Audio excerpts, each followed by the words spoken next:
Hi everyone, Dr. Monica Oganda here, and I am here in my office on a Sunday, even though you're going to get this on a Monday afternoon, because I wanted to spend my time with this question. It's a compound question, really two questions in one, so I'll do my best to answer them both thoroughly. I recently received a question from a woman entrepreneur, Freya. She's a doula, which means that she helps other women to have an easy transition from pregnancy to giving birth, to becoming a new mom. So she asks, how do you deal with a competitor that is taking your shine? Let me explain. I was supposed to be collaborating with a colleague, a fellow doula, but it seems she took that opportunity all to herself, and now I'm feeling like I'm left holding the bag. I see how my lackadaisical attitude and approach had me lose ground on that contact opportunity. I need more action with my talk. Folks around me are taking my good business ideas and implementing them, but how do you move when you have so many ideas that I don't know where to begin? This is a great question slash questions because I can't tell you how many times I have seen a perfectly great friendship or professional relationship go south because of unmet expectations or lack of communication or disappointing results on a joint project. So the next time that you approach a collaborative project, I want you to make sure that you get on the table 5 things. Number one, what does each person hope or expect to get out of this joint venture? What will make it a success for you? And I want you to be very specific in terms of amount of money or number of subscribers or the platform building or the brand establishment that you hope to make for your brand out of this joint venture. Be very specific about the results that you're expecting to receive or to create out of that joint venture. Number two, what are you bringing to the table in order for this to be useful for the project? In order for a baby to be born, a father has to bring some material and the mother has to bring some material. Without those two things, it doesn't work. So it doesn't work for you to come to a collaborative project and just be the cute one. You have to put in some work. You have to bring in your talents, your abilities, your gifts, and your skills. So make sure that you delineate that as well, because a lot of people may not know what you're bringing to the table. The next thing is, how will you know that your needs or your working style is not being honored or is being violated in some way? There are some things that are a no-no for you. There are some things that are non-negotiable. It is not, for example, for me personally, it is not okay to talk badly about me behind my back and then not confront it. That's an immediate, we're not working together. Especially when you do it with someone who's close to me who you know is going to get back to me with that information. So no, we're never going to work together after that. You want to make sure that you're very clear about what are the boundaries, what are the working style needs or preferences that must be honored and met in order for you to feel good about moving together with that partnership. And then I want you to be very clear, number 4. I want you to be very clear about how is it that you communicate. Sometimes when something is wrong and something needs to be confronted, are you the type of person who needs to think a minute? Who needs to have some time to think through some things and to kind of let it digest and let it sift through so that you can then become prepared after the emotional reaction has died down or whatever the case may be? If you're that kind of person, then you need to communicate that.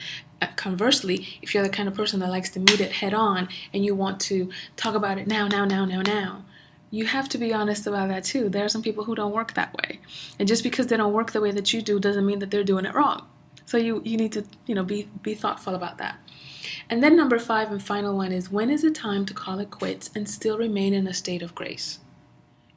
You want to be able to pull out and still honor the relationship that you have with that person, with that collaborative partner, with that joint venture alliance, whatever the case may be, with that friend. Sometimes this is about friends or spouses, etc. So get clear. When it gets to this point, I'm tapping out. And communicate that. This is not something for you to have in your mind and just kind of like looking to see if that person's going to get there and then you bolt. This is something that needs to be communicated and agreed on. And the other person needs to say, then communicate the same thing to you. So I hope that clears it up as far as moving forward with collaborative partners in such a way that honors you, honors them, and honors the project so that everything can be a success. Now, the second question in there is about too many ideas. And I am a fan of practicality. So the thing that I suggest that you do is grab a piece of paper. Here's my journal. I write in my journal every day.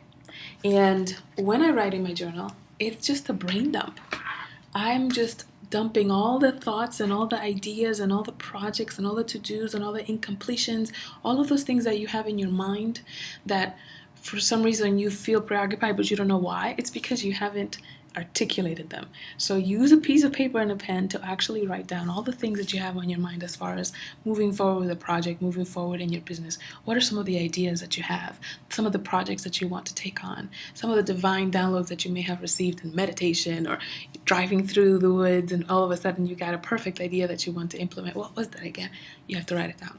So first, write those ideas down.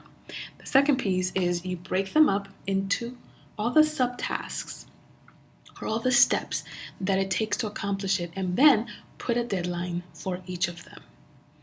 Some of those projects may be very long term. You may not want to publish your book in a weekend. You may want to do it in the next 18 months, for example, after you've put some of the things in order, because you have some things that are maybe urgent and may not be as long term of a platform builder as, for example, publishing a book. That may be the case for you. So you want to write all that stuff down and put deadlines into each. And then what I recommend that you do is that you take those monthly calendars, the ones that come a month per page, and you see 1 through 30, all the dates of that particular month, and then write down in each one of those little squares that represent a day what action you're going to take for that specific project or idea that you want to execute and implement. The reason you want to do that is because I don't want you waking up on Monday morning at the beginning of the week and wondering, okay, now what am I going to do today? What should I tackle? You should never be that clueless. You should always know what is it that you have on your table, what kind of projects you have on the table, and how can you take them on so that you can finally put together the quantum leap for your business and for your life that you've always dreamed of. So I hope that this is helpful. We're going to be tackling this and many more questions that you have about building your business on a Google Hangout that I'm hosting this Saturday at 12 p.m. Eastern for all the folks who upgrade to the VIP Success Kit that are joining my free virtual summit, When Women Thrive. So I hope to see you there. Talk to you soon.